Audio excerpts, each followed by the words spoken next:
when we talk about it. So before we get started, I just want to ask her, Kim, one question. No, first of all, Kim, please introduce yourself. Hi, hi everybody. I guess my username on social media is Queen Kim the OG, but my name is Kim. Full disclosure, kind of to make sure I'm just Kim. I'm kind of starting to transition a little bit. So about 2.5 years of content, in my opinion, really matter. Everything before that, I wasn't sober. So I would just base that completely in I hadn't started my decolonization journey yet. I'm still responsible for everything, but it didn't really start to really be something I cared about and focused on and educated myself on, and really became like what you see on the internet in these videos about 2.5 years ago. And I've been ruffling feathers ever since. But it's really breaking down my demographic of women and our behavior in society and how it's looking to me to be fully systemic and something we've just been conditioned to do. And I'm here to have these uncomfortable conversations that I guess we're just not used to having yet. Correct. Okay, so for my audience, I'm going to ask him one of the things that the comments that I saw from a Black man made a comment that, what do you say when you hear you are a white woman promoting the more division between Black men and Black women? I don't, we were talking about this just a little bit because I did see a video from a Black man who said that this is really none of my business. So I kind of just really want to remind everybody, check me when I get out of my white lane. But for the most part, my content is geared towards white people and our behavior. And there just seems to be this propensity in our culture where white women, a specific stereotype, go and navigate towards outer race relationships. I'm still trying to find how talking about that is divisive within your community. So if it is, I'm going to need a lot of education on that part specifically. But I just feel that I try to really focus on our behavior and what we do and the problems we cause when it comes to interracial relationships. So I'm still kind of confused about the divisive part. When you say we cause, do you mean white women, Black white women? No, white women. White women. So why would you say that what you caused? Why would you say that? Well, the longer I look at this critically and objectively, and my emotions are not in this behavior that we do consistently, it's a pattern. Okay, this isn't just a personal thing where I'm looking at 20 to 30,000 women on social media that are in interracial relationships attacking me about one thing or another. You can really look at them in very consistent patterns of behavior. And it seems our socioeconomical situations, our geographical locations, whether we have education or not, seem to really pinpoint our negative behavior in interracial relationships, but we don't see it. Well, then it's got to be systemic and conditioned and kind of embedded in us.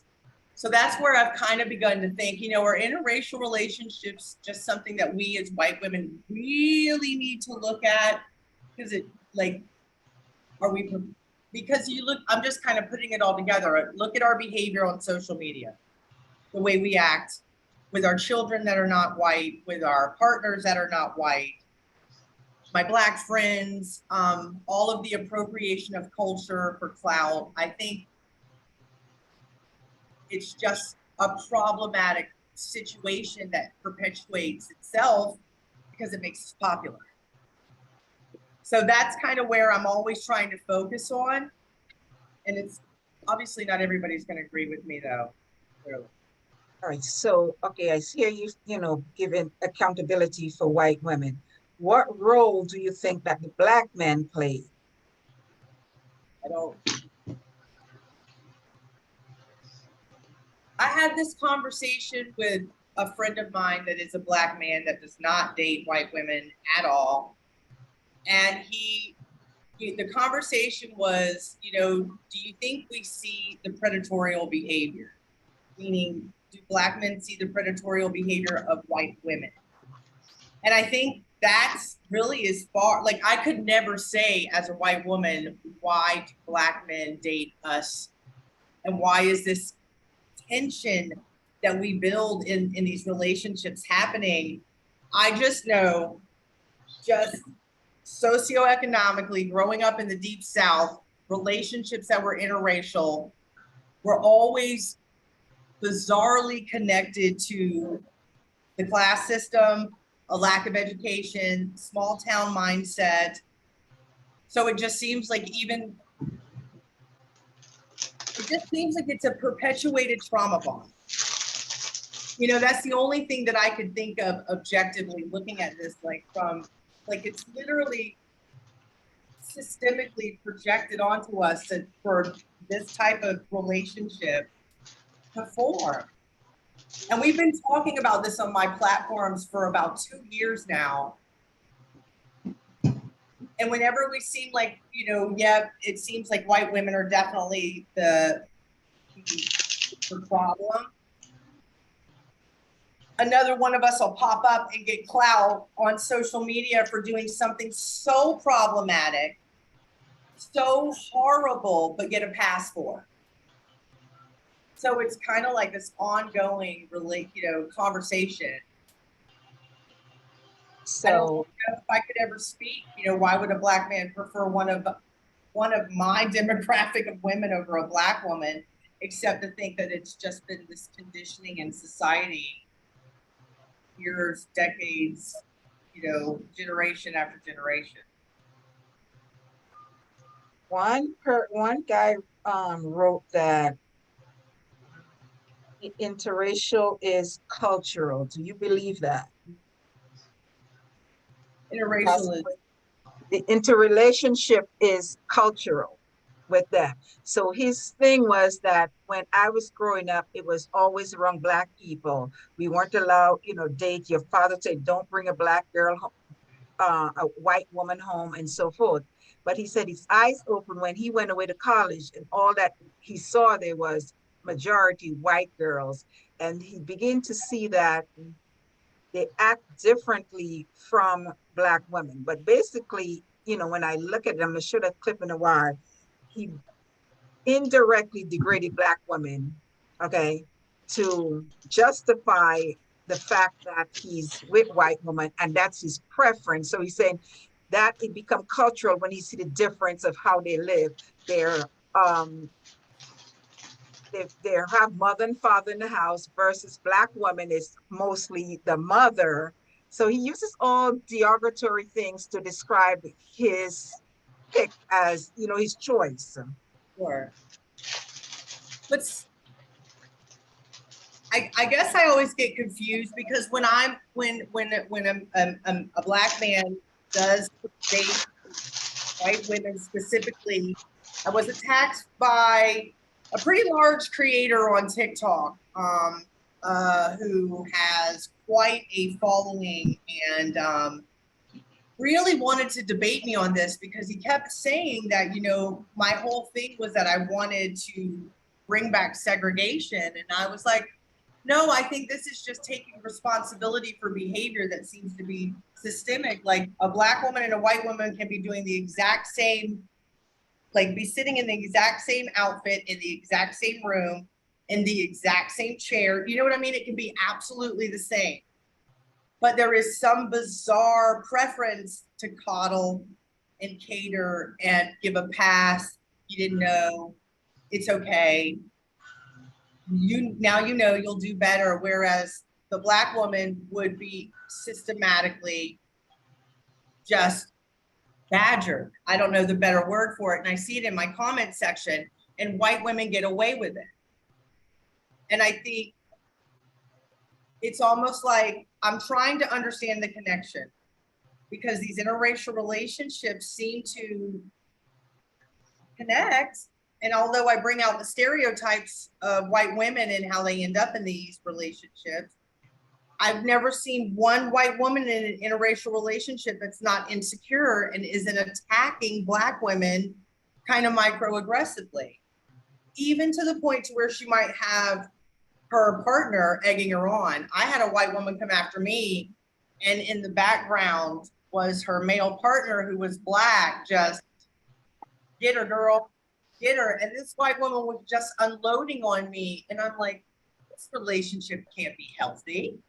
Like, this is not healthy to start off attacking Black women. Now you're attacking me, and you're like this in the background.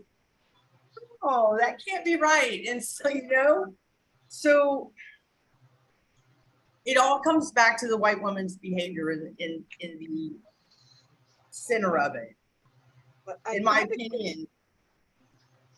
I kind of see it with both because you know what?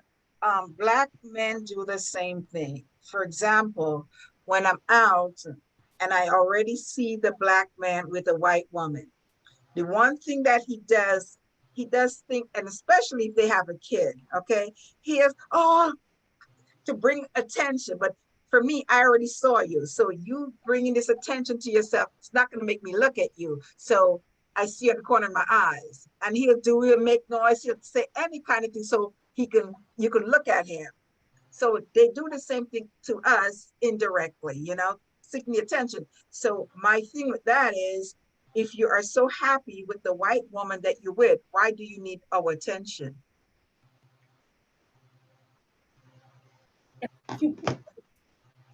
I mean, one of the hardest subjects that I've had to tackle as a white woman on my own journey, but I have brought up on social media is, I just hope we understand that we're not first choice. I think that is something that we have to tackle because we live in such an identity crisis in society.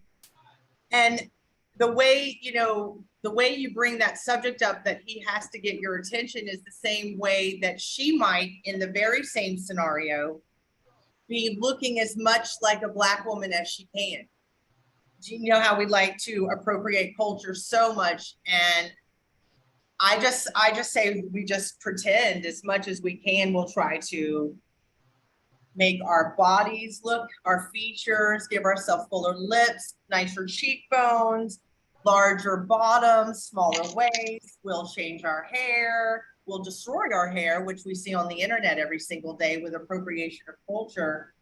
But it's almost like, see, you have to look at me too, because because I am a white woman, I do try desperately to stay in this white lane of, we're really desperately trying to seek your attention and approval as well.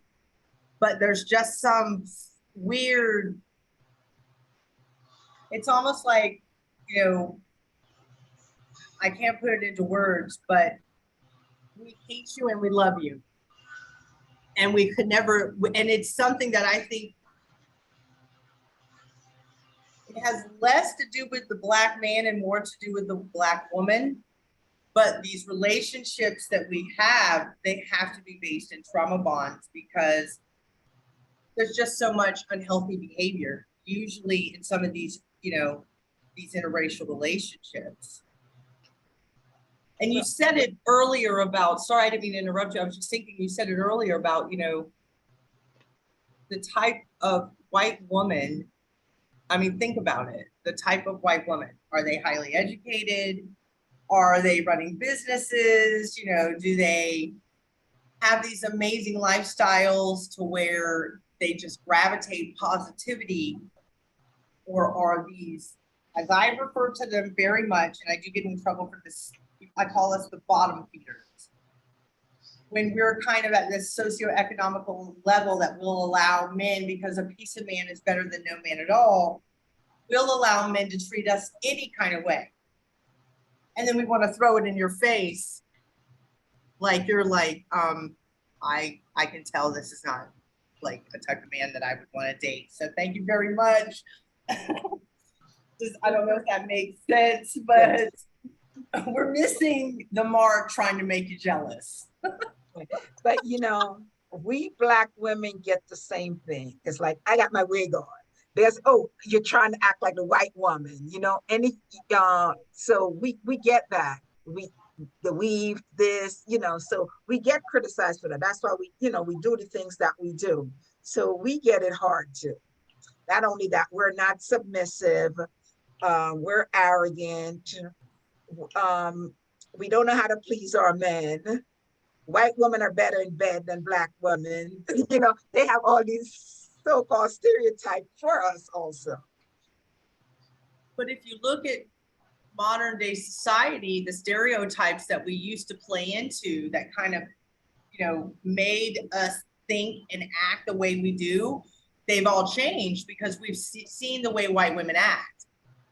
As much as somebody could say something about your behavior, you do not have the power to call the police and get a Black man killed. You just don't. We have that power. And I think that we always try to talk about the aggression of a Black woman, but in a interracial relationship, a Black man has to admit the times that a white woman has probably threatened the police on him.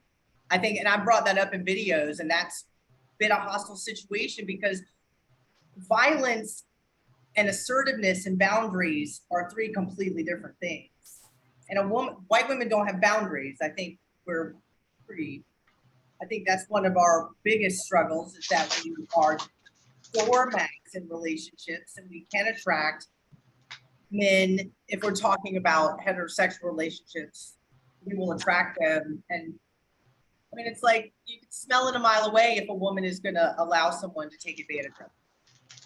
And I find it so ironic that, you know, these labels are put on us as domicile or, you know, fragile or weak, but we can pick up the phone real fast. We can put on white woman tears real fast. And for some reason, those conversations don't ever get to come up. But when they do, they're shut down real fast. Correct. Definitely. And so when it comes to that relationship, those Black men tends to treat or tolerate more from the white women than they would from the Black woman. Real, see? Okay. You'll see them in the supermarket. You'll see them doing all the things. I mean, wash the clothes. All this, they cater to them. And some of them would tell you that, right? He does this, he does that. Okay, for example, if you're out and I've been places where I've seen the way white women talk down to them.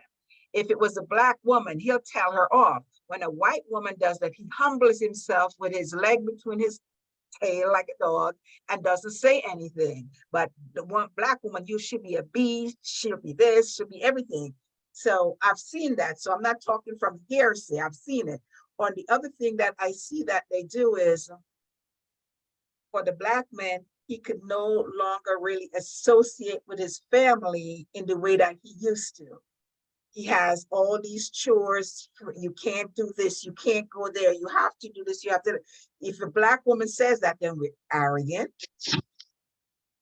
Don't you be telling me what to do. You know, all this type of behavior that they will tolerate from the white woman.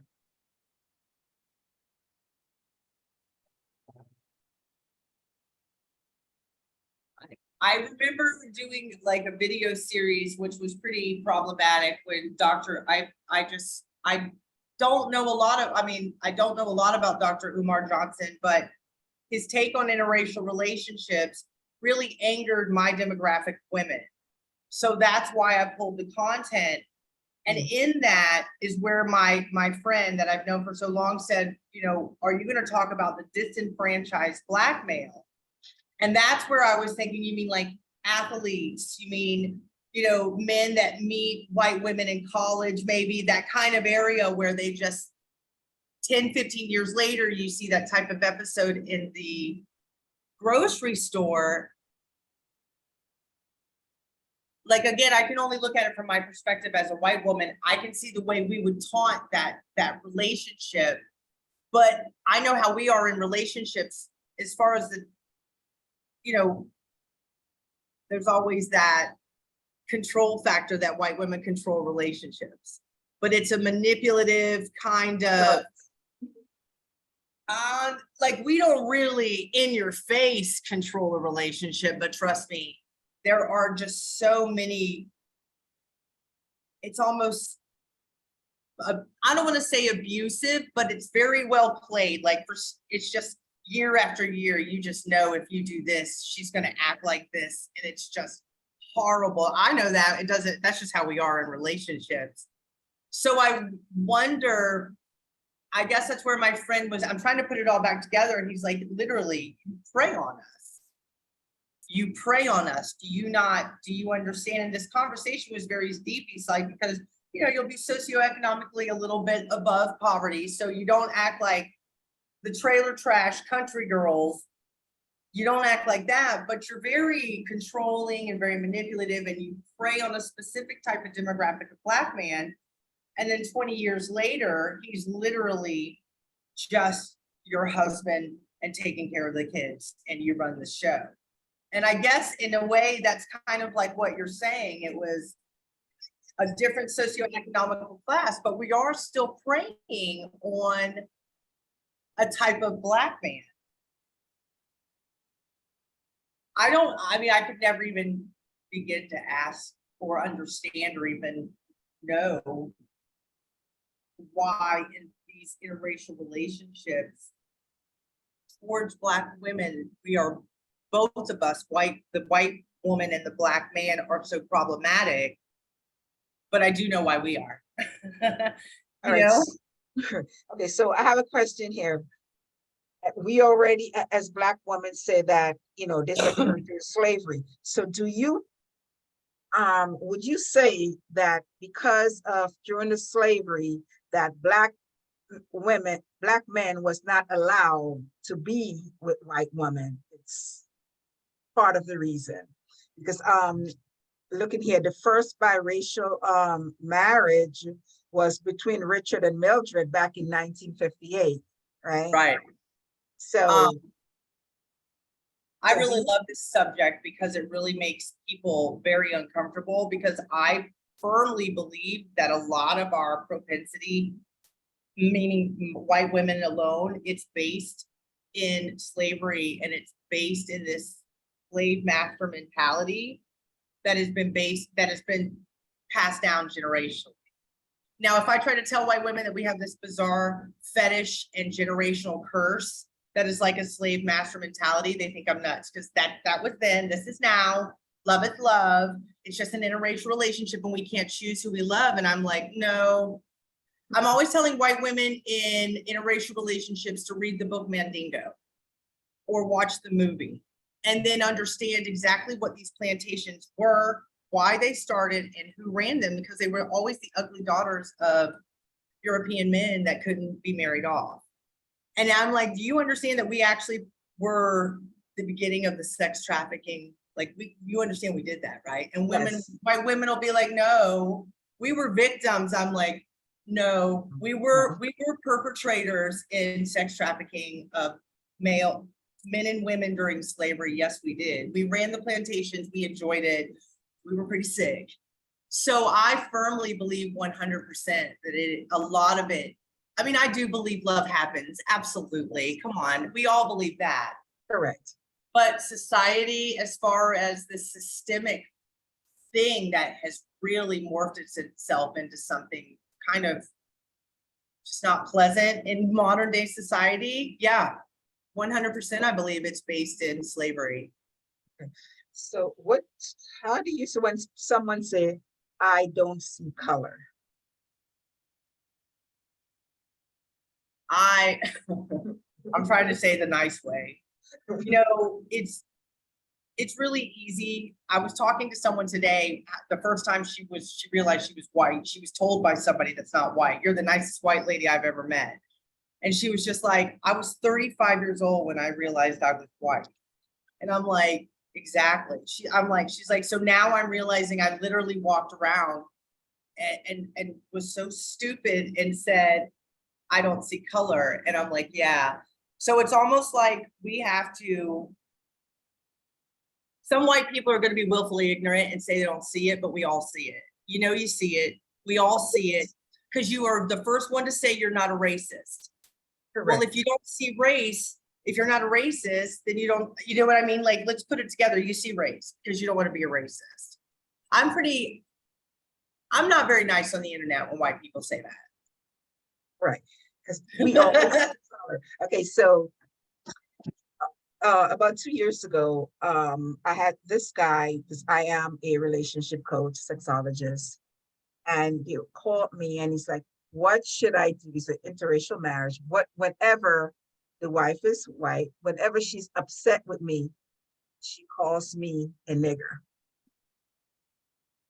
You effing nigger, right? So, to say that, and to, like, I had to tell this person, you need to make, I can't give you a suggestion. You have to make your own decision with it, because at the end of the day, you picked that person. Right, as a relationship. As a relationship, right, exactly. So if you could go back and sleep with somebody that looks at you or think of you as their nigger, you have to deal with that. I would think that our inherent racism comes up in anger in relationships a lot more than either party are ever going to admit publicly. Correct. There's, and how do you come back from something? Like, how do you heal from something like that in a relationship? Exactly. Because the one thing is, I know my dad used to say, 2 times when people tell the truth is when they're drunk and when they're mad with you. Yeah. You know exactly how they truly feel. I can be very open. It's not a difficult thing for me to talk about my inherent racism and the things that I've gone through on my platform. But I have come to learn that white people are very private about, like, we can get up here and be country and, kind of like what we see on social media and be redneck racist. But when it comes to these relationships, if it's almost like if we could be really honest about the dynamics of what's going on in the relationship, like something like that happening, maybe the white woman could start to understand, why in the do you think you have the right to say something like that to someone that you say you love? Like, have you ever sat back and thought of that, white lady? Like, what do you, because this is kind of where I went with it. What do you think gives you the right as a human being to be so disgustingly verbally ugly with someone that you say you love and you're here to protect? And then that's when I began to realize that we are really based more in our racism and in conditioning of the systemic, I don't know, it started one way, I don't even know what to call it now, a dumpster fire. But it seems like if we would be honest about our behavior, then maybe we could start to learn from it instead of making, like, looking at you going, I would never say that to the man I love. Yes, you Absolutely. Would. Yes, you would. Yes, you would, because you feel you have a right. So why don't you get to the foundation of why you feel you have a right? And then you can start to heal this crap, because it is generational. Exactly. Okay, so I'm gonna play a clip here, so I can find it. Hold on once. Anybody have a question? I'm sorry? I don't even know what you're gonna play. Oh, I know you don't, but I'm gonna play. Let me find it.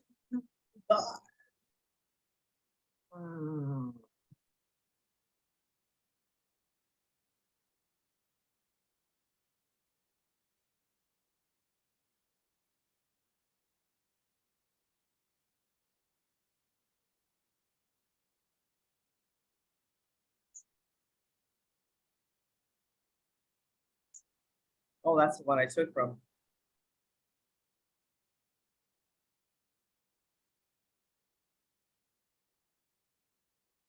Can't hear it. You don't hear? Okay, hold on. Okay. Okay, I have to.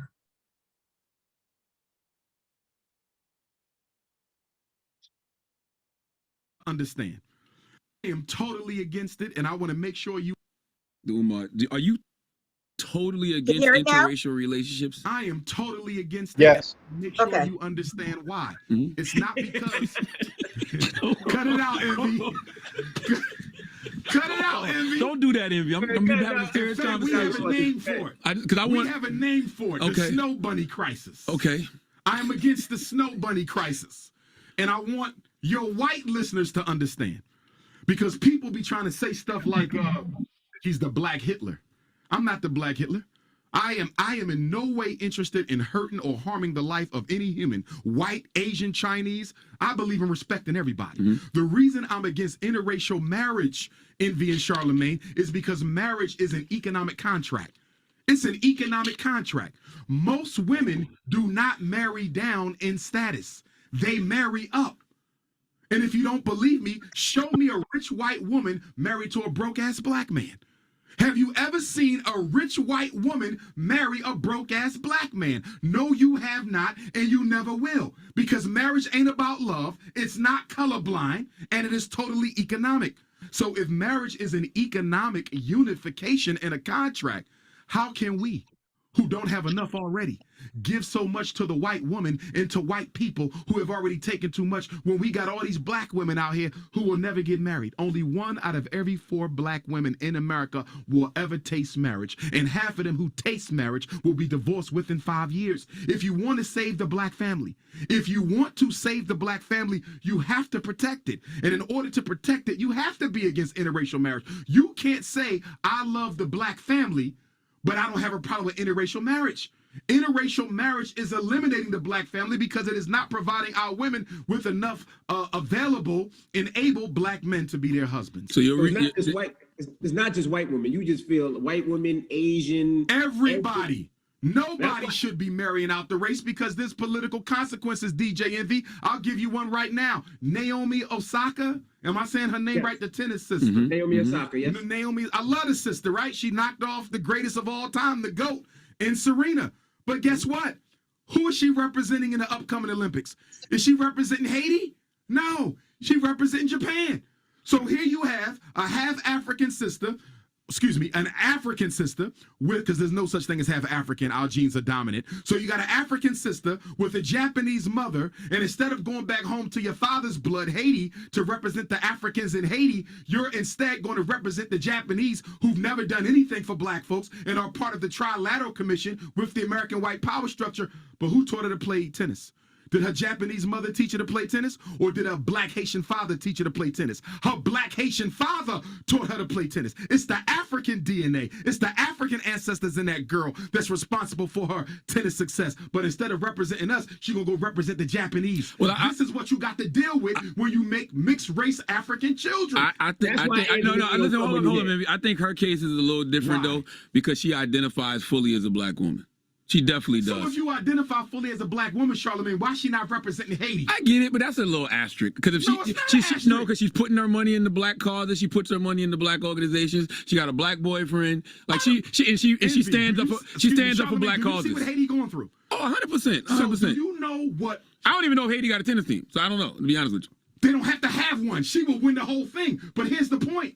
If you look at the political situation that America and France has Haiti in, that they've been in since the Haitian Revolution of 1791, if you look at the fact that the children are being raped, robbed, stolen by whites, if you look at the fact that America and France have sabotaged the Haitian economy and the Haitian society, if Naomi was to represent Haiti one time, she can go back and represent Japan next time. But if she was to represent Haiti just one time, it would shine a light on all the injustices that the U.S. government and the French government are inflicting upon.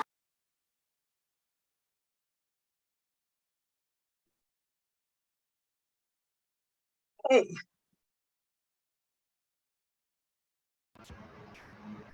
So are we saying that he said something wrong? Like, That's very interesting.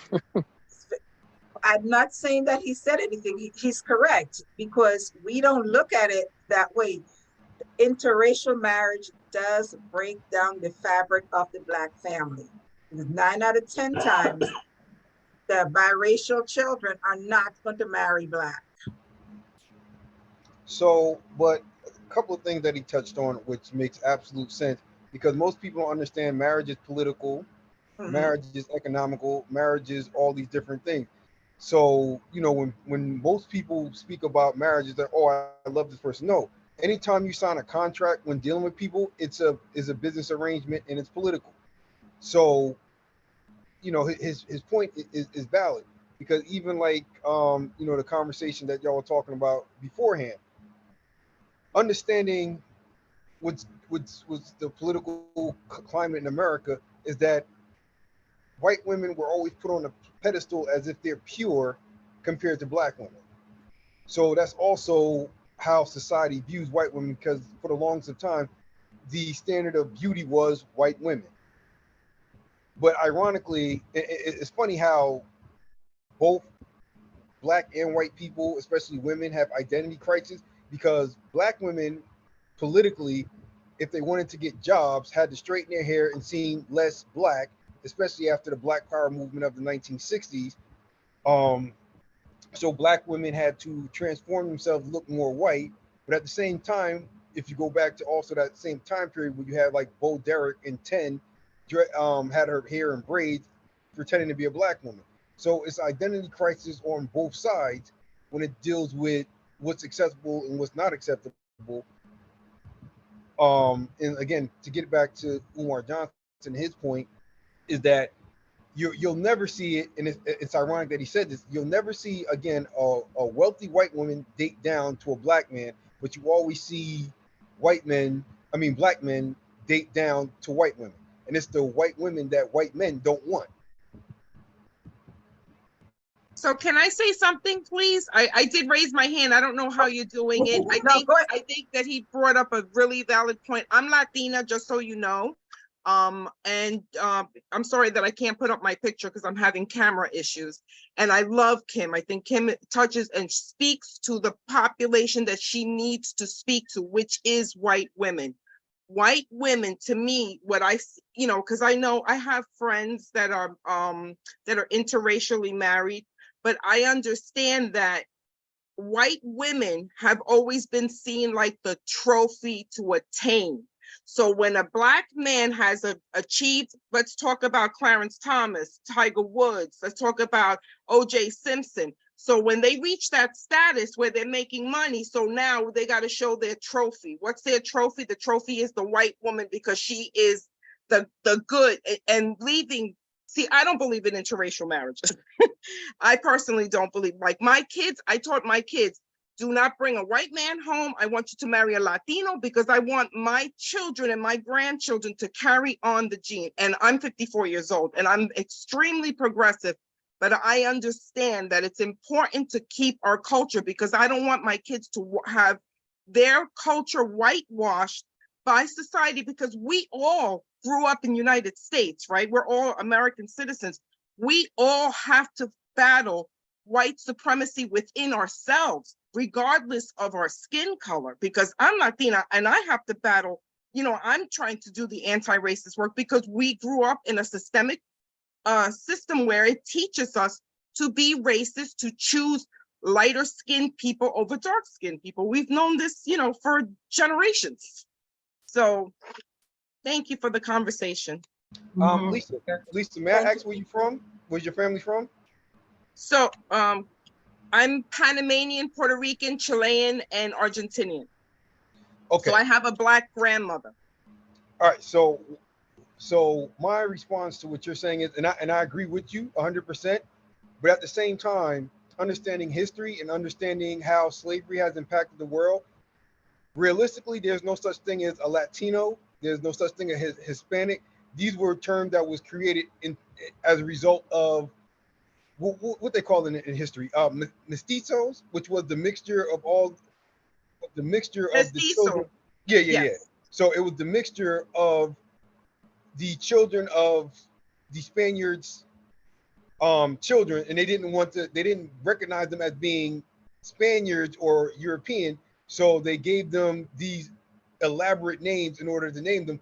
But like Dr. Umar Johnson said, is that this is where you throw biology in the mix, and this is where you really need to understand how to categorize people, because most people who lived in the Western Hemisphere, Native Americans, and after they were conquered by the Spaniards, they didn't know what to name these different people, so they gave them the name of Latin and Hispanic. But we already know those terms don't exist.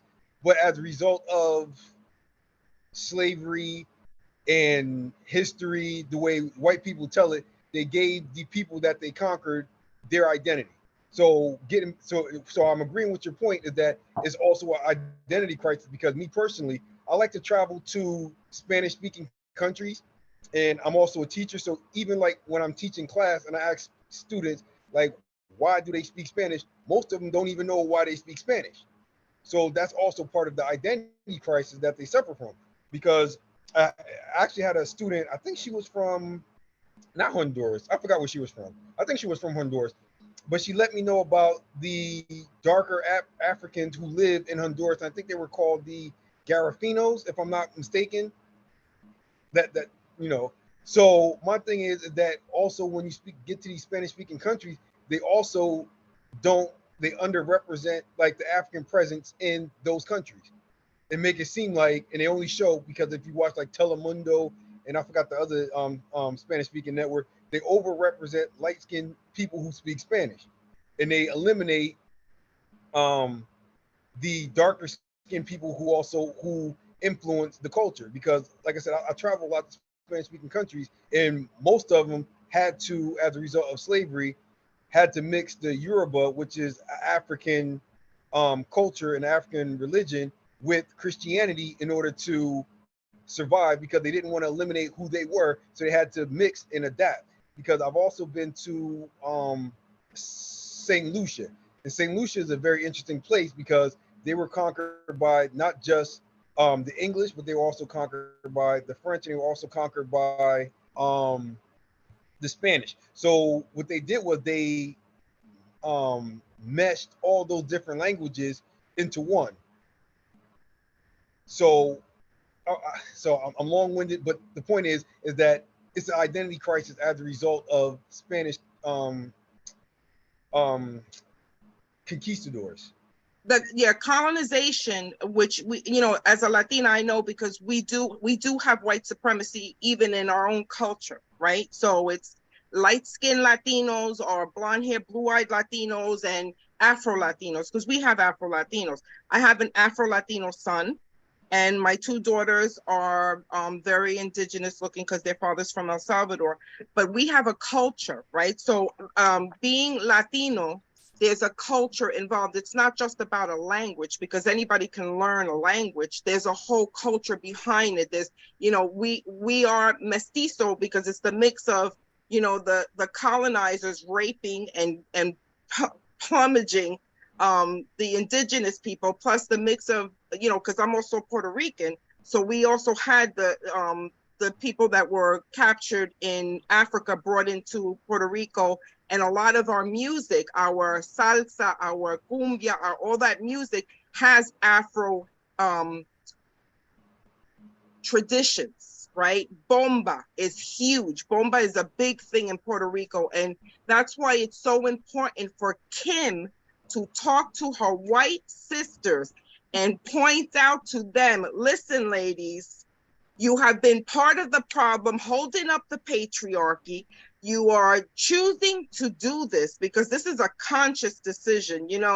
I can guarantee you that Clarence Thomas's wife, whatever, I forgot her name, would have never even looked at him sideways if he wasn't a Supreme Court justice. So I understand women in general do try to marry into, so that way they can have, that's just a normal thing for all women to do to marry. But I think it's important to understand why white women do it.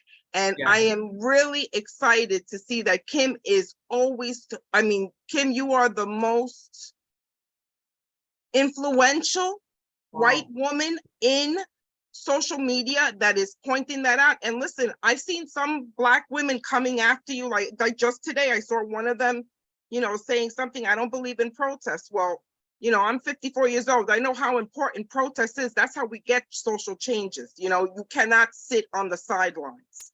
So thank you for having this conversation. Thank you so much. All right. Let me share this one and then we'll continue. There it is.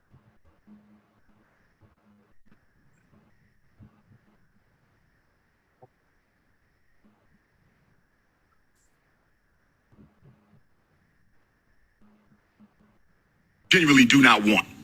You don't get the top of the line white. Black men get the white women that other white men genuinely do not want. You don't get the top of the line white women. You don't. This is the final part in my series. Someone on Instagram, the question's up. All the content is up regarding this subject on Instagram and my Facebook.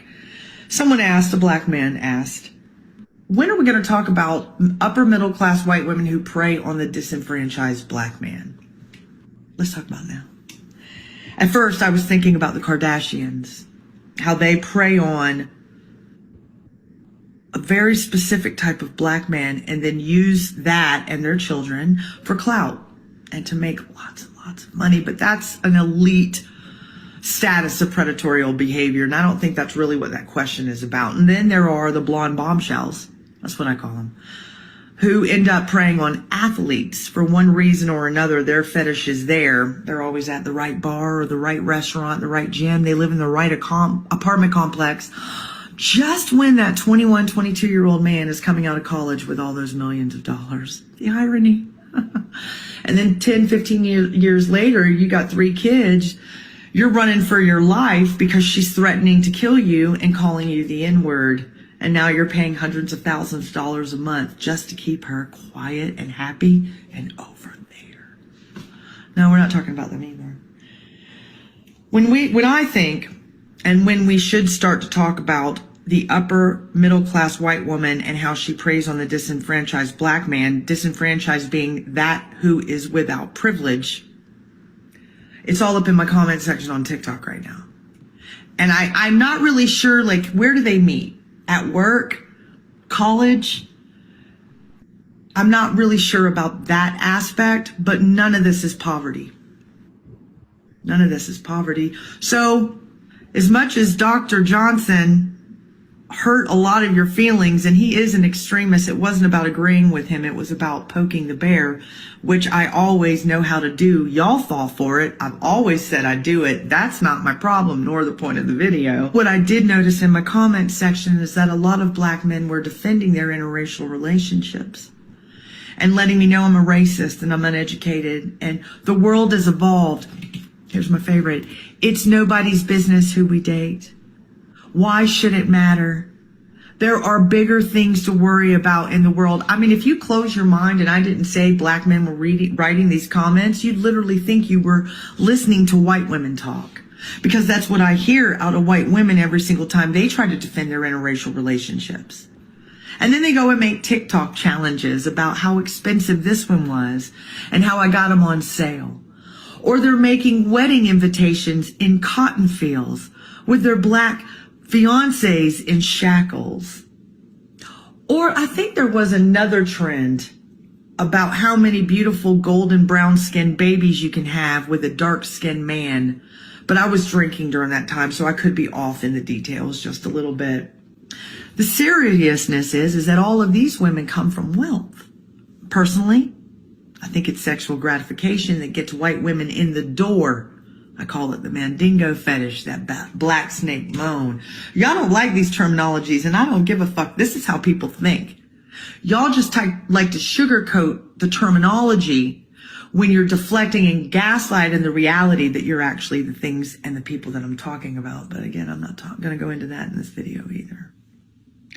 What I saw in my comment section over the last 4 days now, because I'm almost at 2,000 comments, is that Black men speak like the white women they're with now in America. And I'm going to be real honest, I didn't realize so many Black men were only dating white women or non-Black women, but I'm not going to go into that in this video either. But there are thousands of you still. I thought That was like a 90s trend. It was done in like 2001. Here we are. And now you're talking like them. Disenfranchised. And what I see, because I grew up in an incredibly racist conditioning like all the white people in America, regardless of if they admit it or not, is that, see, when they were in college and they were fun and everything was having just a party, it was cool to be in that interracial relationship where you were still a black man, your own identity, your own person, your own being. But now y'all have been married 10 years and y'all got 3 kids and y'all live in the suburbs in that gated community, and that whole white world, as long as they accept you, she's going to be happy. So you can be a black man, but not that kind of black man. You can be the black man that white people feel is acceptable and will allow them around their, groups and social events and the PTO. And all of the people commenting in my comment section are predominantly upper middle class. So when I go to their Facebook pages and I see that they live these upper middle class lives, I'm really understanding that it's a whitewashing of identity. And it doesn't happen overnight. If you look at anything when it comes to social construct, it does take 3 generations to actually make something truly happen. It's almost as if white supremacy knew that a whole bunch of rich white girls were going to have a mandingo fetish. So they decided to perpetuate the idea that we'll get black men in their clutches. And then eventually, over time and generations, the children will not only be lighter, but all that blackness will just be washed away unless it's appropriate and acceptable in the white world we've pulled them into with our clutches. I'm not going to debate anybody about this subject. What I said was what I said. What I would love to see is people thinking and changing their mindsets about the social construct of interracial relationships. Because until any of y'all deconstruct, decolonize, and learn new patterns of behavior that are not conditioned in Jim Crow, you're just repeating cycles. I don't care how many biracial children you have and say love sees no color. Because we're all conditioned in this society. It's just a big fucking science experiment. So keep on keeping on hating on me and growing all my platforms. Thank you very much.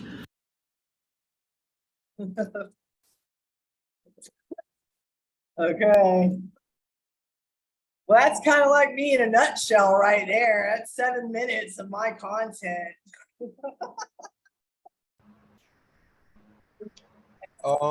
So interesting point, right? Because Dr. Francis Quest Welsing wrote a book, 1960s, early 70s, I think, called The ISIS Papers, right? And she talked about how interracial relationships is going to be a thing of the future as a result of white genetic survival. So this is like the first time in American history where the white population is near 50%. So this is why when Trump was talking about make America great again, dealt with whites being put back in a position where they used to be, because white people in power know that they're dying, like white people are dying out. So the promotion of interracial relationships is a result of trying to not be extinct. Because even like what was this movie I saw not too long ago? It was like I forgot the name of this movie, but it dealt with this white guy who wanted to marry this black woman in the racist South and went through all these hoops and obstacles in order to get married to her. But which is interesting because it shows how white men will do whatever it takes to please a black woman, but yet every time you see the image of black men and black women on screen, it's always dysfunctional. So, and even like when you watch commercials nowadays, you'll never see a black person with a black person or a white person with a white person. It's now either a black man with a black woman, a black man with a white woman, or a white woman with a black man. And they always show like the interracial children. So this is like selective marketing where it's now making it acceptable. Because it's interesting that you said this, because I never really paid attention to it, that a lot of black dudes do sound like white women when it comes to interracial relationships. That, oh, it's okay to love who you want to love, but it's foolishness and it's nonsense. Because everything that people do is motivated by something, um, motivated by their past. Whether, you know, you talk about the history of white and black people in America, or you talk about basically the dysfunctionality of black families, where, because a lot of people really don't talk about this issue, but it needs to be addressed also, is how a lot of black men don't respect black women as a result of what they've seen growing up in terms of their relationship with their mother. But that's a different issue for a different day. Keeping it on relationship. But something else that you touched on, which was the mandingo, because that's always been like one of these taboos in American society. Because I don't know, like, if you ever seen the movie Life. No, it's okay. So it's this scene where they're locked up.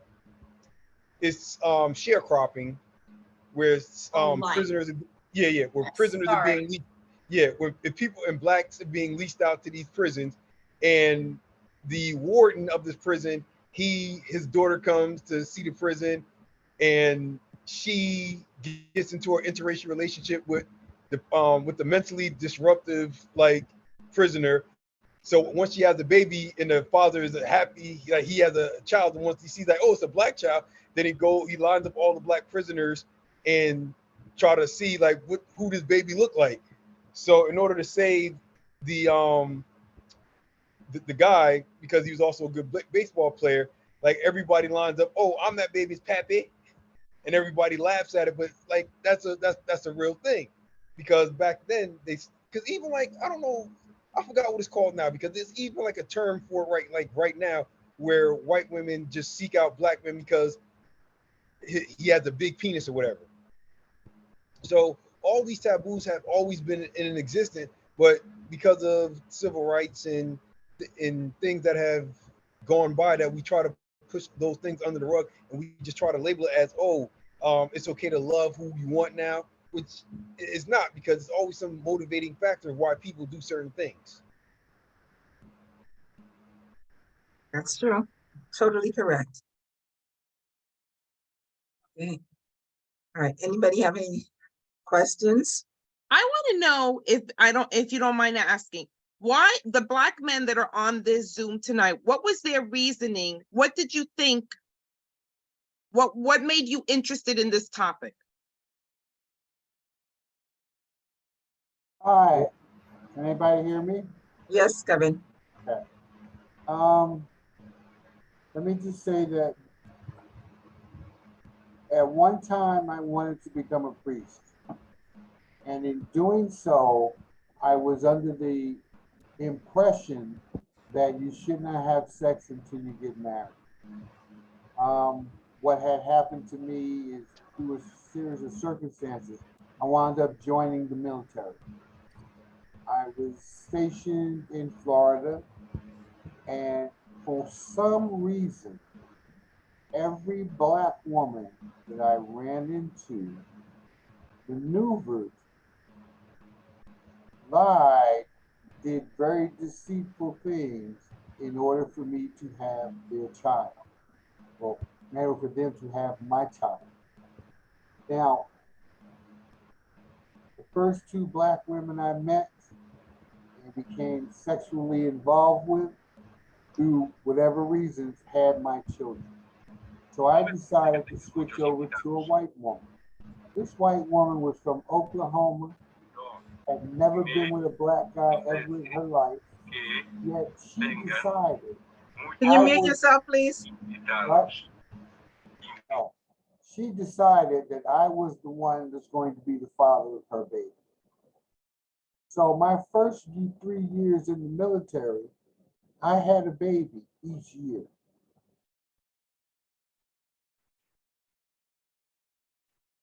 Okay. I came to this show because the same feelings that these black women had, that decided, ooh, that's a good catch. He's in the military, got a paycheck coming. I'm going to have his baby, whether he wants me to or not. Those were two black women. The white woman also did the same thing. So part of the reason why I personally switched over to white women was just because all black women just wanted to have my kid, my baby. So did you say that the white women also had babies? Yeah. Before you married them or after? Before, I never married. Okay, so let me ask you this. Yeah. You see what you just said? The black women just want to have babies, right? The white women did the same thing, but yet you said that's the reason why you had the white woman. So what made her so? Okay, because the first two black women deceitfully had my baby. So I chose something totally different. Now keep in mind, I'm from Newark, New Jersey. We don't see white people. I'm sorry, say that again? I'm from Newark, New Jersey. We don't associate with too many white people. Okay. So by me meeting a woman from Oklahoma, the last thing I expected her to want to have was a black daughter. Or, you know, I say daughter because that's ultimately what she decided to have. But I never expected her to want to get pregnant by a black man. But she did, right? She did, yes. Right. But then you still make it known that the situation is still the same because, okay, you said the black woman deliberate. Yeah. Wasn't indirectly, wasn't that white woman deliberate? Oh yeah, it was. Okay, it was. so but yet something is wrong with the black woman and nothing's wrong with the white woman doing the same thing. And see, this is the double standards. You see, black men always want to hold black women accountable, or they wanted to have children, or they wanted to do that as your preference. Same thing, two different women doing the same thing, but yet you praise that I'm okay with that white woman doing it. I'm not okay with any of them. But you just said I picked the white, but you said, if I'm correct, correct me if I'm wrong, that you still selected the white woman. Because the first two I mean, I could go into a whole bunch of stories as to how and why they got pregnant. So I switched over to see what would happen, and the same thing happened. Same thing. Okay, right. So let me say this. So let me say this to you, men, and all the ones on social media who's listening that likes to blame the woman why they have children. You have the same opportunity to protect yourself as a woman. So you know good and well, if you go there, something's going to happen. So don't try to hold women accountable. Maurice, I saw you had your hand up. Can you hear me? Maurice, I saw you had your hand up. This is, I mean, this whole situation, I wasn't able to listen to absolutely everything from the beginning, but this is a broad subject for me. And I believe that there are so many different reasons why black men deal with white women and white women deal with black men. It goes all the way from the racial situations. It goes all the way to the We can't hear you. Can you hear me now? Yes. This situation goes to so many different perspectives. It goes all the way from the white women saying that I heard that the black man got a big one, I want to try it. The white man, the brother, have been looking at the white woman as to say, she's always been off limits to us. Let me show him what he can get. It's always been, it's even go through a process of vision for black men and people with white women. I'm gonna beat his woman's back loose. I'm gonna beat this woman's back. I'm gonna show her what they done to us by beating her up sexually, different situations of that nature, then taking advantage of her and going through different things of that nature. It's so many different reasons as to why we dated opposite situations. And people hear me. This organization that I have on, the shirt I have on right now, is the revitalization of Black Wall Street. It's based on cultural awareness, education, economic development, and empowerment of us as a people of color. However, when we start talking about love, I can't tell you who to love. I'm not going to tell you who you can and who you should not love. I'm going to ask you to find out why they say they love you Why do you really love them? And if things hit the fan, will they still love you as much as they love their own people? What would the choices and the chances be if they had to decide and choose what it is they're going to do? So there's so many different variables here for me. So I'm not completely against it, but I am about why is it being done? And there's so many different reasons as to why we do it. She's a trophy to some of the white women. The black man is a trophy depending upon who he is. So my thing is just be very, very careful about who it is that you say you love before you say you love them. Correct. A lot of it not even love. I'm like you, Lisa. But I was gonna say something. I lost my train of thought. I'm not one for interracial marriage, but it's people's choice. And the way I look at it, I do believe that it breaks down the fabric of the Black family. Period. That's how I feel. So Lisa had asked for the other men to get, anybody want to say something about that, the question that Lisa asked? Okay, Michael Husband. Yes, before I answer that question, I would like to know the purpose of her asking that question. But my answer to that is because I wanted to get an understanding or insight as to the value of the conversation and what it was leading to. Okay, so for knowledge purposes. Okay. Lisa. I'm here. Okay, can you repeat that? Mr. Husbands wants to know why you asked. See, when I see, I'm looking at to see like who, I can see everybody's name here. So I see that there is a lot of Black men on here. I think how I see it, the reason why I asked it is because when I saw this, this Zoom, I see it as Kim explaining to us in her, because of her experience as a white woman, there's an agenda with white women going after Black men who have money, right? There's an agenda why these white women are going after Black men for, you know, to getting involved in relationships and being around Black men. There is an agenda. So I'm trying to understand, are the men here, the Black men here, are they trying to learn about what the agenda is that Kim is trying to expose? Or are they trying to do something different? And that's why I asked it.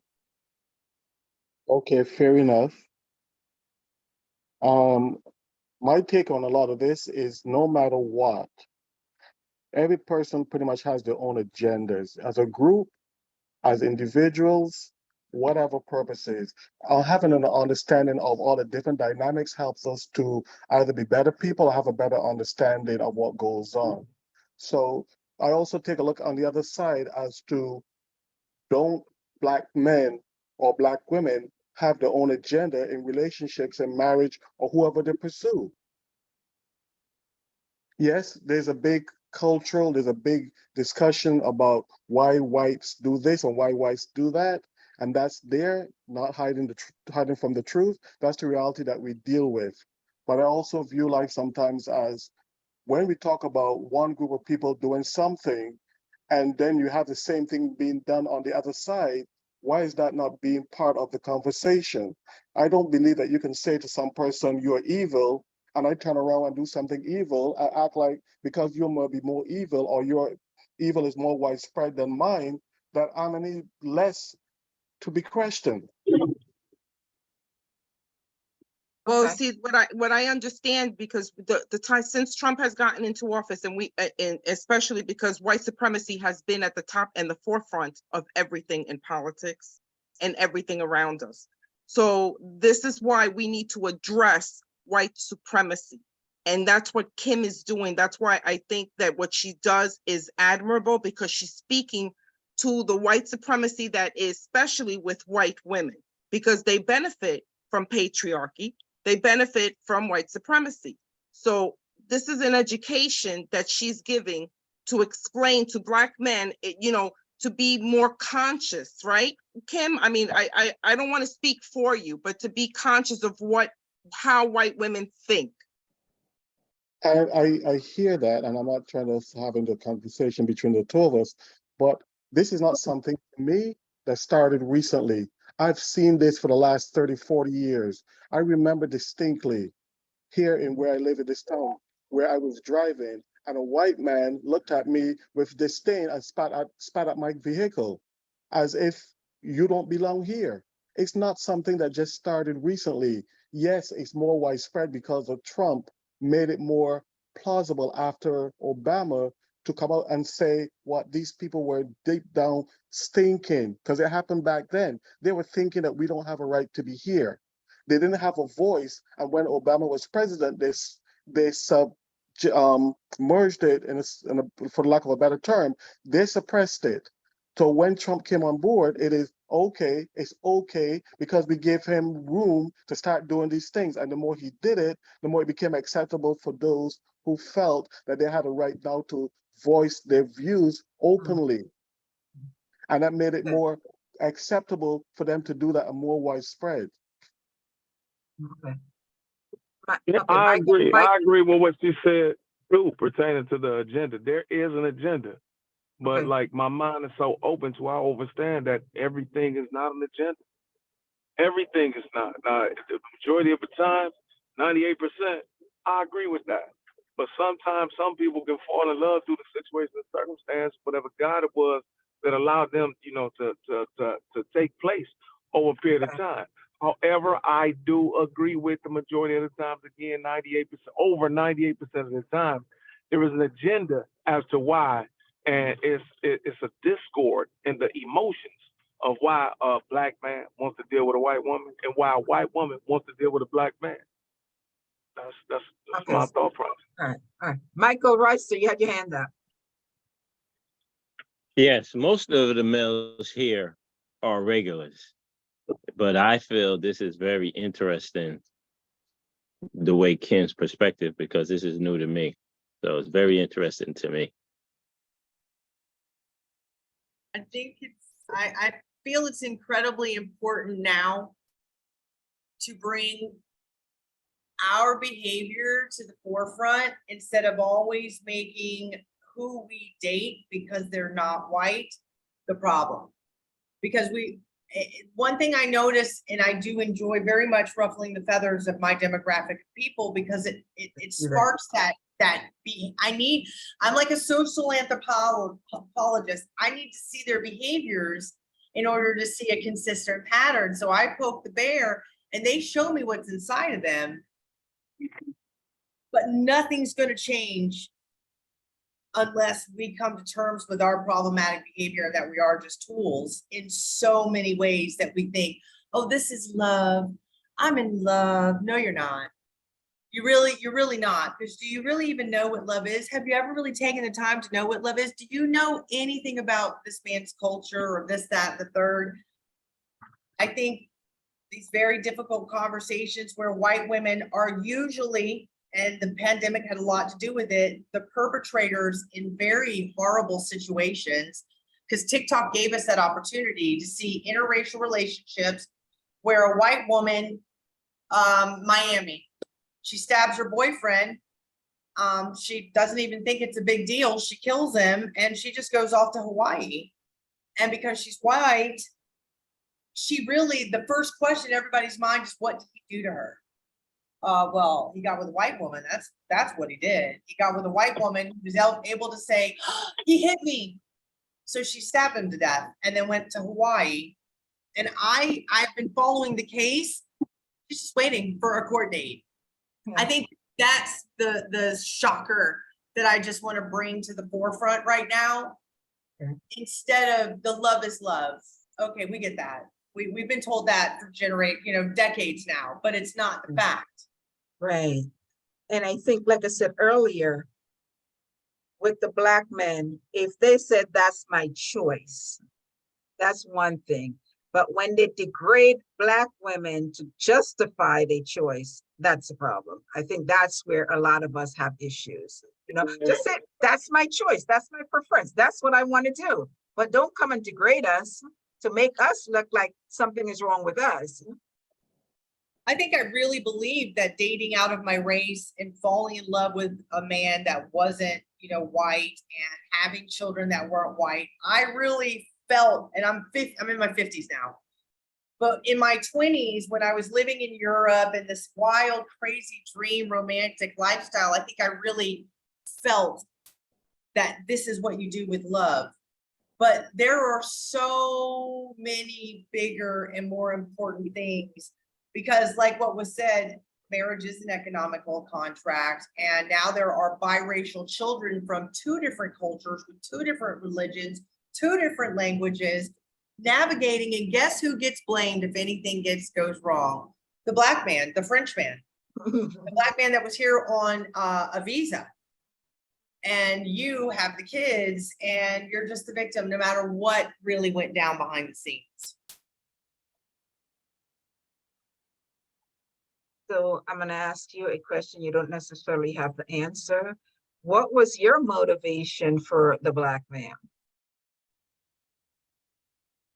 I have thought about it, and my propensity wasn't towards a Black man per se, so that made me go any deeper. Like, my first husband was French, and his culture was African and French Guyanese, but when I got back to the States, I still had this propensity for non-white men.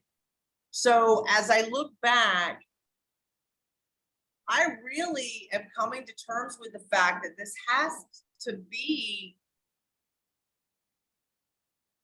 like, I'm not against interracial relationships, okay? I'm not. But the more I educate myself and the more I look at things critically and objectively, the more I wonder, has this just been systematically placed on us as white women to do these things so we could just gentrify over time?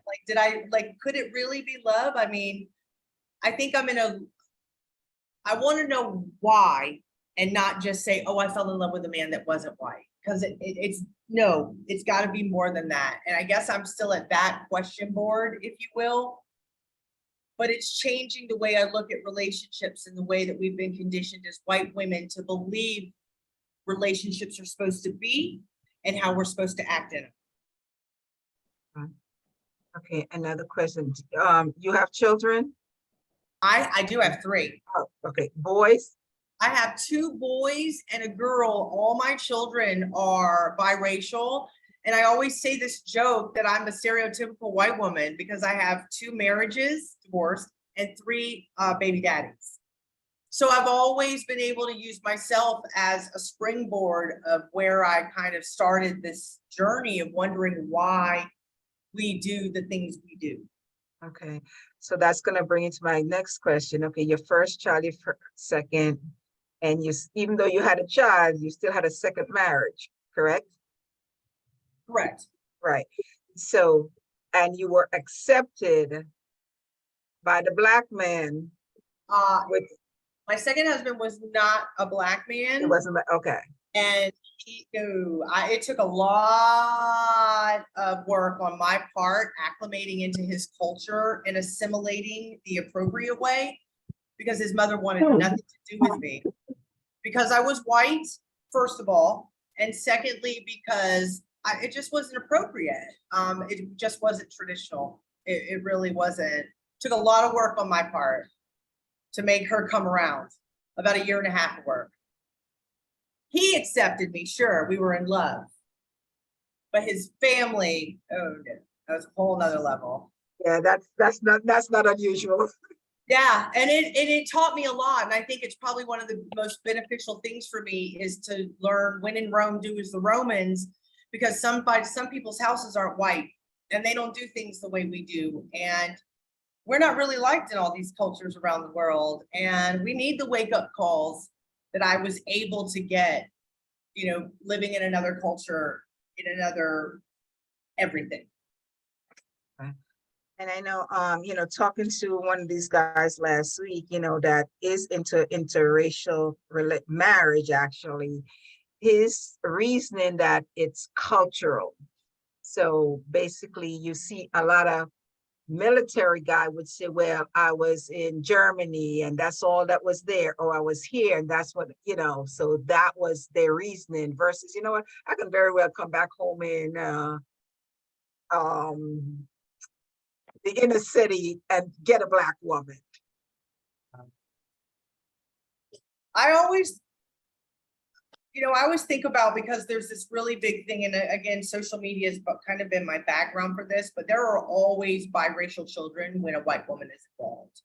We are the demographic of women that just love to have children, and we don't protect ourselves. We don't think about things at all from a rational standpoint.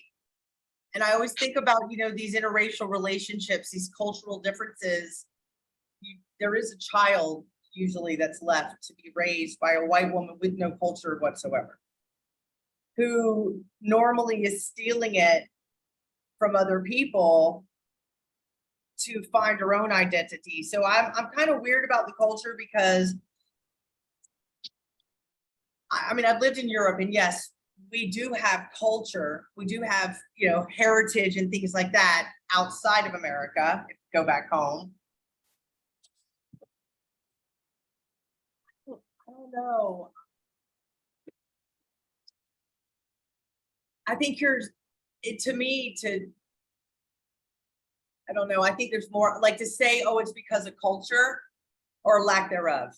Like, there's no standards, there's no morals, there's no religious obligations, there's no, there's being in a white, just a normal white American culture, family, there's not a lot of ancestral, like, things that come from culture and from being in another country the way they do. I don't know, I've heard that before. Oh, white women are great because it's just a different culture. I think it's because we're a lot easier to manipulate sometimes, and sometimes we just don't know right from left. I think it's a lack of culture. One thing that I've noticed, a lot of children in biracial marriage relationship does not identify as Black. This is a heated topic on my platform, and it's going to always be a heated topic on my platform, because I believe white women have children. Historically, one of the worst topics I ever touched on was white women historically never raised our children. We were just told to breed our children, and then we had Black women and brown women and indigenous women raise our children and take care of our homes, because we were out being the wives. That pissed a whole bunch of white women off. And I'm like, Sarah, I wasn't talking about you individually. I was talking about historically, we don't know how to raise children. So it seems to me that the void, like, there's a void that we're filling when we have these children. That's why I'm always, whenever there's an interracial relationship, whether the Black man or the brown man or the indigenous man walks away, the chances that there's a child from it are pretty high, because I think there's a void that she feels she can fill by having a non-white child. See it all the time on the internet. I agree with that. And that comes from slavery. Black women always nurse the white woman's child. And then, okay, as you say that, for example, I'm from the Caribbean. How my mother got here is a white woman here in America goes to the Caribbean and different places and get the Black woman to come and be nanny to their children. So you're absolutely correct on that.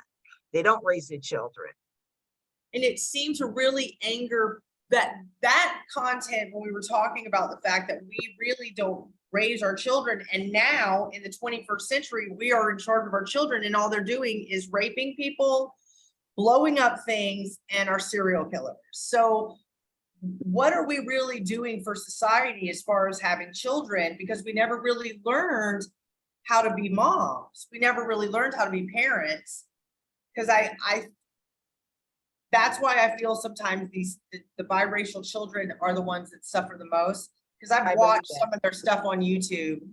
It's just really difficult to, and I moved my children completely away from my family. When I wasn't self-aware yet, but I was aware enough to see that my biracial children, one not white passing at all, that they were not going to do well living in this small bum town in Central Florida, let me move them to a place where they're going to have more of their culture. There's going to be Spanish spoken. They're going to be around kids that look like them. It's just going to be so much more for them and less isolating. And when white women have these biracial children, they don't do that. They raise these biracial children in white Jim Crow conditioning houses, not even realizing that it's happening. Right. And as Eric mentioned earlier, I think the biracial kids suffer from more identity crisis than any one of us, because they have to kind of please both sides. They have to try to be accepted to the left, accepted to the right. So they really don't know where they belong. So it's difficult for them, more so than a Black person or white person. The only thing that gets them over it, opposed to a Black woman, is that they complexion, going to the light skin, dark skin thing. And most of these relationships, unfortunately, are not long-term. And I think that's something else that white women and these interracial relationships don't want to address, is that these are very short-term relationships. They last 2 to 7, maybe 10 years, 2 to 3 children are born. And then we move on, but the children are still left to suffer. Correct. And it's funny that you said that, because here, according to statistic, biracial marriage has the highest rate, 15.1 higher than compared to same cultural marriage. Also, after 10 years, biracial marriage divorce is very high. The rate is 40% compared to people who married in their own race. There's such an identity crisis that no one ever wants to talk about before you get into the bed. You just automatically, the sexual gratification happens, you think you're in love, but there's so many other factors when you're in an interracial relationship. And how would white women know that? Because we live in a society that caters to us. We don't see race, we don't have to, right? Right. And basically kind of selfish too, because like you said, you don't think about how it affects your children, depending on where you live. Yeah, no, I was very blessed to at least be able to identify, but I always loved, I'm a person that always wanted to travel and be in different places that weren't my stereotypical white. So it wasn't anything for me to pack up me and my 3 children and move to where I felt they would be more culturally structured. But it also cost me, like I never spoke to my family again. A couple of conversations with my mother throughout the years. I saw them 2 or 3 times, and then I went to her funeral. So I had to make that decision, because it's you walk away or you stay. But if the kids stay, then the kids are going to be damaged. They were gone. I mean, you just can't raise biracial children in an entirely white environment and them not be damaged. Absolutely. I agree. And I think blacks are more accepting than whites when it comes to biracial children. Absolutely. I think, it's a weird thing. I feel the Black family accepts the child for the child because it's a human, whereas the white family accepts the biracial child because it's cute to have a little golden brown baby on your hip when you're at church, because everybody's going to think you're such a good Christian, because I kind of like look at it like our ulterior motive in the scenario is a little bit skewed. Because my mother was a great grandmother. She was fabulous to my son. She loved him with all her heart. She was also a racist until the day she died. But she loved her grandson. But she never watched her social cues and the things she did around him, which would have damaged him in the end, even though it didn't affect me at all. But she loved him. Right? So that was kind of like an indirect thing. One will never know, because how can you love something that you don't fully accept?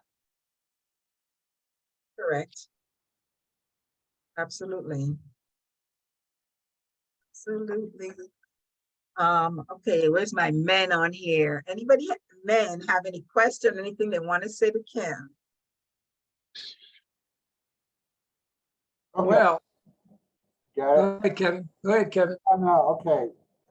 I'm listening to you, Kim, and I'm very much impressed by your words. You're saying a couple of things that actually I can identify with. Um,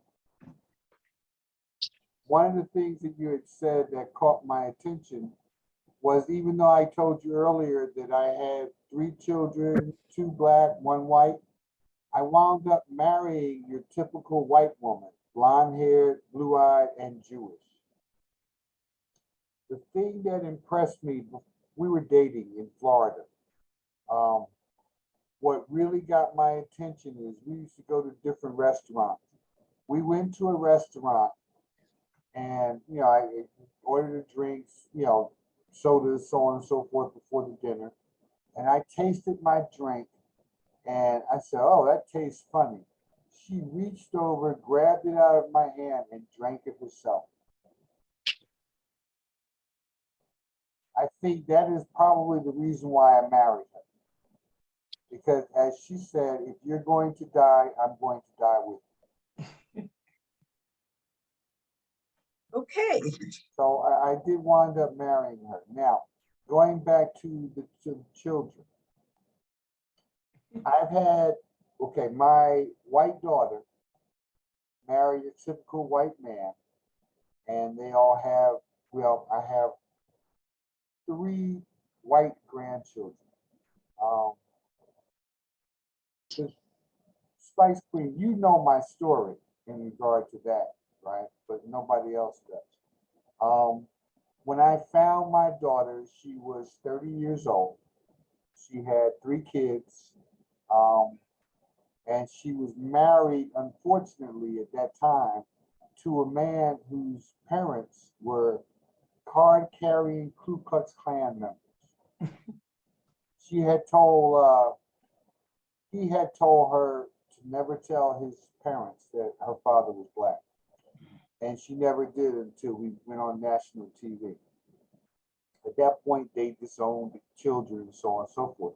But I say that to bring up, I have a picture of my 3 grandchildren. They're like pure white, blonde hair, blue eyes, the whole bit. You would never see any inkling of blackness in them at all. And unfortunately, I have yet to meet them. I've known the youngest one, I've known of the youngest one since he was 8 years old. He just graduated from college. So it's going to take me a little, none of us are in a hurry to see each other. Just let you know, they live in Georgia now, and I'm here in New Jersey.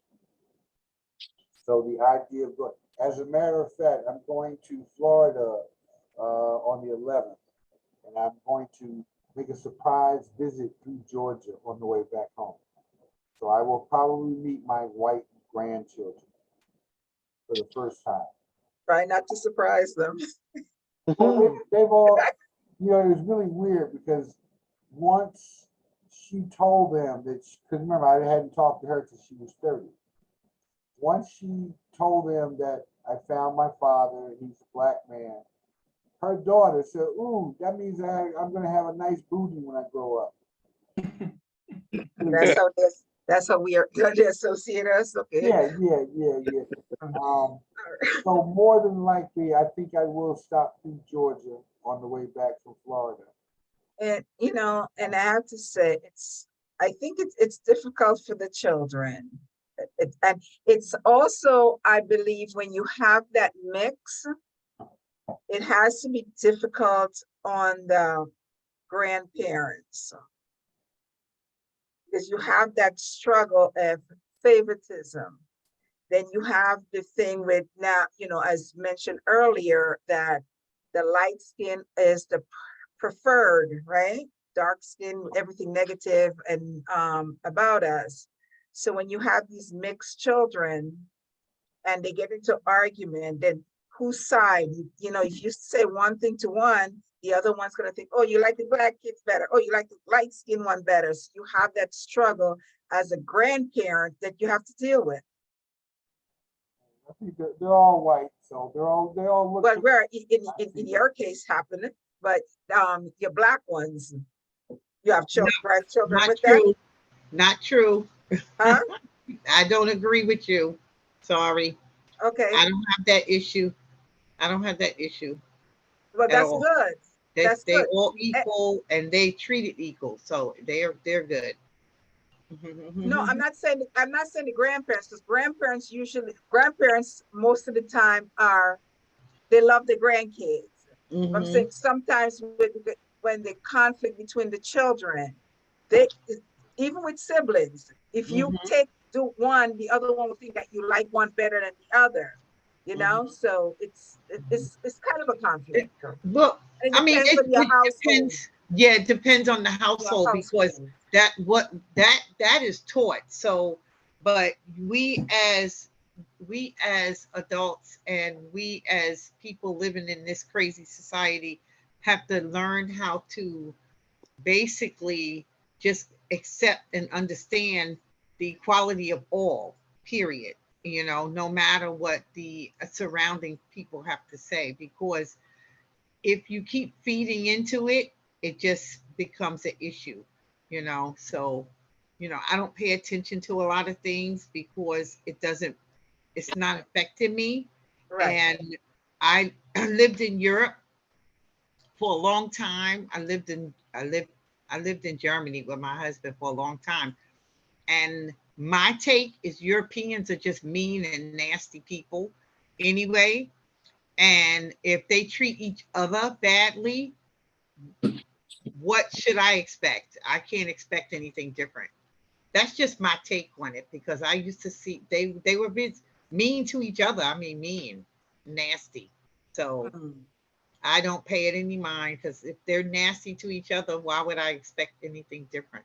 So, and that's just my take. But my grandkids, you know, I just treat them all the same. They all get in trouble the same, you know. And I have one extremely dark and some that look that, you know, you can't really tell. So, you know, it just doesn't, you know, Right. they don't care. And like you said, it's how you treat them in the household and the way you treat them and the discipline that you have amongst them. That's how you get that outcome. Jim, you've been trying to say something. I'm out of words. Why? Because everybody said everything good. Kevin spoke good. I mean, I was waiting for Cheryl to speak up and she finally spoke. Speak for yourself. But I came late, I apologize. But I was looking at the title and I was just going to say something very short. I was looking at the main title, Why Black Men Choose White Women. And it's complex. It's complex. It's a hard question to answer. Everybody has their reasons, you know. So I mean, you know, we just have to search each other, and you know, why they choose white women. There's many reasons. There's just many reasons. I mean, it could be economical, political, social. There's just so many reasons why Black men. But I like to turn it. Not, you know, why white women choose Black men. Because, you know, there's two sides to this. So I don't like to blame anybody because both sides have their own reasoning why they do it. I don't think we're blaming more so than having a conversation. I think, as I mentioned earlier, is the fact that when you defend why you do what you do, you blame, and 9 out of 10 times, they are blaming the Black woman because we're not this, we're not that, we don't do this, we don't do that.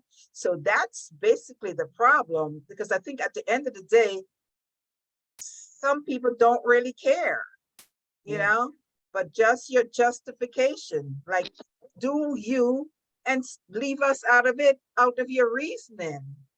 Okay. I don't know. Okay. Bree had her hand up. I think she disappeared. I'm here. Oh, I was okay. going to say, I was only going to add to the conversation a little bit and give maybe a different perspective. So my father's from Puerto Rico, Ponce.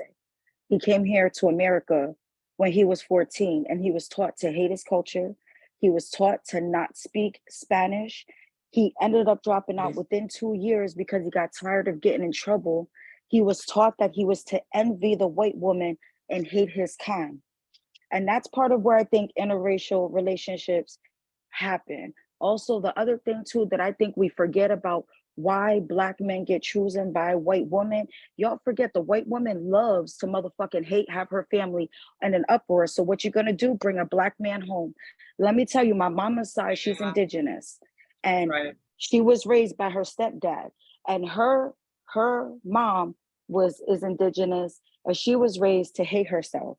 So it's just a long, complicated thing that I'm just starting to learn before she dies, and she's starting to get into it either way. So through that, her family raised her, and she was the black sheep, raised her to hate it, except for she got with my dad, who's Puerto Rican. Now, both of her brothers' daughters got with Black men just to piss them off. Mind you, they are now married to white men, cannot have no children, but had many abortions because they was doing the Black man to piss off this family. So when we talk about that, sometimes we have to remember that regardless of the mandingo, because that's all really come up in the last 15, 20 years with the internet and porn not having to be seen through squigglies. Like we went more internet, in my opinion, respectfully, but like interracial relationships and why they're bad is because of that. Because what he did is he taught me that I should have been with a white man. Instead, my abuela, who made sure that I understood that that was wrong, she made sure I understood my culture and was proud of it. And then the same way I'm doing with my daughters, when they're Black and Puerto Rican, they are learning that they're Black first, and I'm teaching my two daughters the same thing. There is complications in the interracial relationship, and I will agree. Because I'm Puerto Rican and because he is Black, our cultures are completely different. We lacked in communication and raising of our children, which becomes where I think the conversation when we talk about our mixed children, or I don't like calling them that, but when we talk about our children coming together in a union of love, because ours was love, we forget that at some point they have to figure out who they are. And because he was raised with more of a child should not be seen and heard, I was abused as a child. I was beaten a lot for things that I was not. But if you understood my mom's upbringing, what I got was nothing compared to what she got. I did not raise my children that way, but we clashed with that.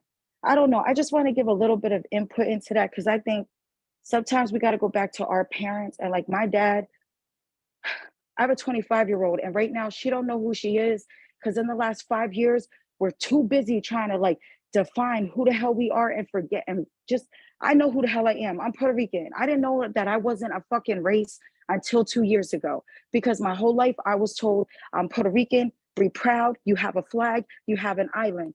I knew I was made of Taino, I was made of African, and I knew I was made of Spaniard.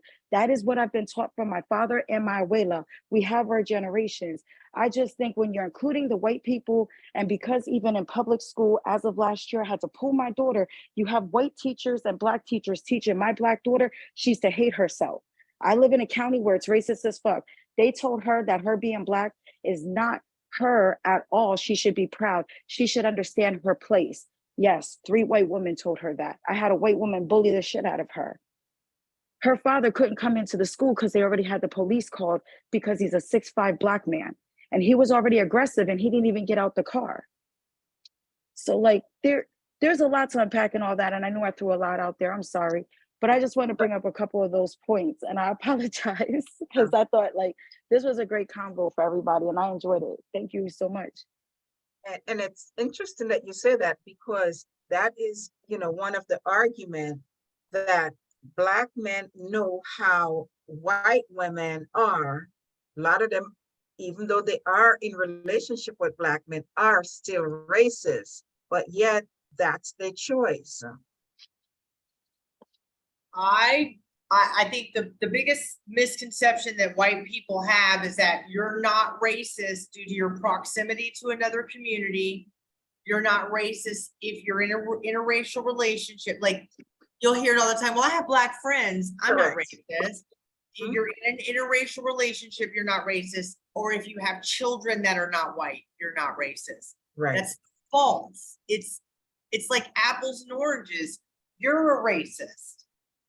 You're a racist first. We have to deal with our inherent racism. If you happen to have a partner that is not white and biracial children, when you come to terms with the fact of your inherent racism, that sucks, but you still have to do it. I feel that white people we see it, like what Bree says, we see it, we know, but we choose the privilege. Then we forget about the kids. We forget about the whole big picture because we have this beautiful little privilege that we can always go hide behind. And the more our behavior is exposed, the more we have to face it.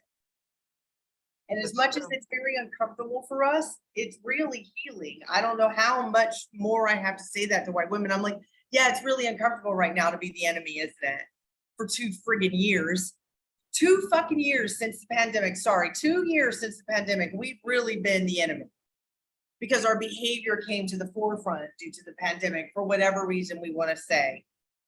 So we are feeling uncomfortable for not even a decade, and we can't handle it. And I'm just, wow, we really are fragile. We really don't have any backbone. We really can't handle any problematic, painful, life-threatening. We don't know what to do. We have no survival skills whatsoever. I think it all plays into it. All of it plays into the systematic way we've been raised and conditioned and the way we act towards Black women, towards a Puerto Rican woman, towards a Black man. It's all layers and layers that we just don't want to face. Absolutely. Totally agree. Totally agree. Whew, this was a great conversation. Yeah. Wow, it's almost 10:30. Oh gosh, I keep forgetting. Yeah, you're 2 hours ahead. Oh, we're headed. Okay, where are you? Not even 9 here. It's finally cool here in Colorado. The sun's down. Okay. Right. So, Kim, I really appreciated you coming on here. Great conversation. Yeah, this was awesome. Thank you so much. Bree and Lisa, I think you guys are the only 2 first-timers on here. Appreciate you. Thank you. Kim, any last words? And wait, before that, anybody have a last question for Kim?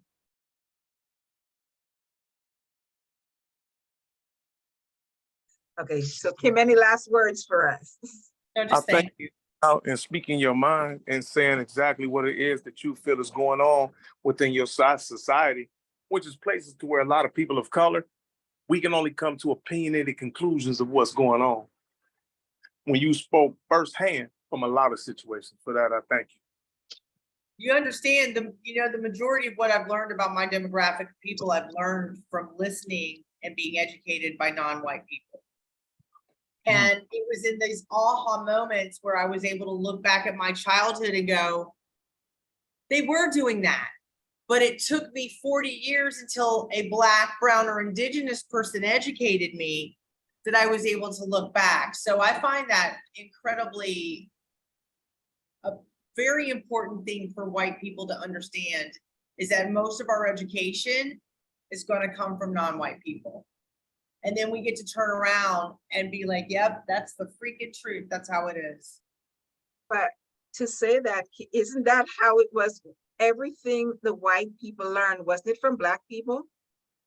I feel, when I lived in Europe, I joke. I was like, I learned about socialism from white men because it was the Communist Manifesto and understanding socialism from that dynamic. But I wasn't taught about socialism by white people over here. And then when I was in Europe, I learned about capitalism from Black people because it was the civil rights movement of the 60s that really began to make people think capitalism isn't good, but only Black people were talking about it. And I think the irony is that throughout history, if we listen, our behavior is right there for us to learn from. But we just have this beautiful way of ignoring it.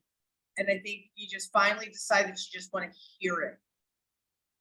It's like deep down inside, we know it's a lie.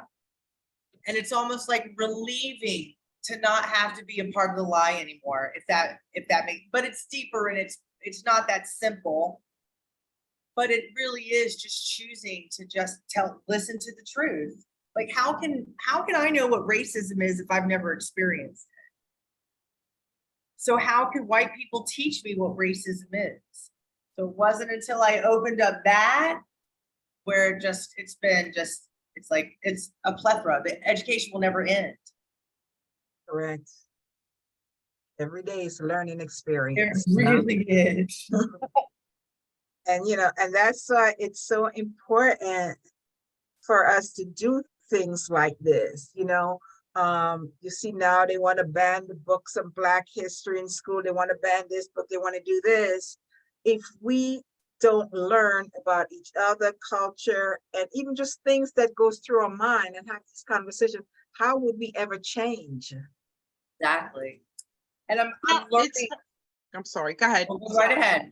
No, I was just going to say, I actually belong to a multicultural solidarity group, and it's a mix of diverse people. And we live in New York, different parts of New York. I'm on Long Island, and we meet once a month, and we pair up with someone that is completely opposite of or different from who we are, and we get to know each other on a personal level. Yeah. So I got paired up with a 70-year-old Jewish man in Queens, and we have conversations once a week, and we talk about what went on, what were we dealing with, and he's progressive, I'm progressive, and then we have an in-person meeting once a month to discuss our, how we got to know each other, and it helps to break down stereotypes. It helps to break down. It helps us to understand better the other person and what their experience is, and especially because I'm a Latina, he listens a lot to what I have to say. But you have to be open, right? You can't be closed-minded to actually learn, because in order for you to learn, you have to be willing to learn. And that's why, Kim, I think what you're doing is really, you're doing anti-racist work within your block, because I can't tell a white woman anything because they're not going to hear me. They will never hear me. But you are reaching a big demographic, which is, I think it's just amazing. Thank you. And I can scream at him. Yeah. No, but you know what, with us, what white women do, they turn it around and call us racist. Exactly. That's exactly what happens. And then you're the aggressor, and it's like, it's so much nicer to just not, I guess nicer is the right word, because it really does not affect me at all. But, go ahead and call me whatever you have to call me. But at the end of the day, these are the subjects we have to tackle. I mean, here's a perfect example. We Emmett Till got recognized in the federal government as a historical, part of our history, and none of my local Republicans even acknowledged it. So they're embracing white supremacy. This is what is happening right now. Racism has always been with us. We know that, Kim. I'm 54 years old, so we know that it exists. It has always existed. But now what it is that they have a voice, they have political power, and they're dictating the laws that is affecting us. That's why it's important now. That's why this is a civil rights movement. We are pushing forward, and that's why it's important now. Absolutely. And this is why they want to ban everything. And, with white women, right, for years, the 400 years, we've been complaining about racism. Until George Floyd, a lot of them just tried to accept, oh, we didn't know this was happening. Oh, they've been telling the truth all along. What do you think, we were making it up? Well, I think we did, honestly. I think we were conditioned to believe, and I made a video just now because of the Carly Russell situation. We've always been conditioned to believe that Black, brown, and Indigenous women lie, but we don't. But we're lying the whole time. We're, projecting this misconception of other women. And I think it's literally been systematically made like this. But because I've said this multiple times, we don't even vote. I am not a political person. I'm definitely a revolutionary. So I keep my political opinions way out of conversations. But even when we say we're doing something, because we don't face our inherent racism, we don't even vote and choose our own best interest, because if we're choosing our own best interest, then we're choosing the best interest of women that don't look like us just by default. And that's where we can really see how racist we are. Because when it comes to things like that, we'll be like, okay, wait a minute. Wait a minute. You know, like we'll second guess jumping on the bandwagon if now it might affect us. And there's this hesitant pause all of a sudden. Oh, okay, well, racism might exist, but that was over there, that was then, and I don't really have to worry about it. I think it's just constant do this to us until we have nowhere else to go. And see, it's funny because I am politically involved. I can't afford not to be because my ass is on the line. Oh, I didn't say I wasn't politically involved. I'm just not your typical white woman politically involved. Will I be 10 toes down to stand on the line in solidarity when it comes to push to sub? Yes, I will. But am I gonna continue to not address as a white woman that both parties are white supremacist bases? No, I'm not gonna sit here and lie and say it's only the Republican Party when the Democrats are just as racist, if not more, because they say the quiet things out loud. I can't say that either. Oh, I'm politically involved. When y'all are ready to burn this down and start a revolution, I'll be here to do it. But the voting and back and forth, that's not helping nobody. I've seen too much. It's not, the only people it helps are mine at the end of the day. Correct. How often I say that, Beverly? I'm sorry? I said, how often do I say that? Oh, yeah. I mean, if we pay attention, we see it. Yeah. We It took see a it. long time. You know, it just, the privilege. Correct. All right. Again, I want to thank you very much, Kim. It was a pleasure. Thank you so much.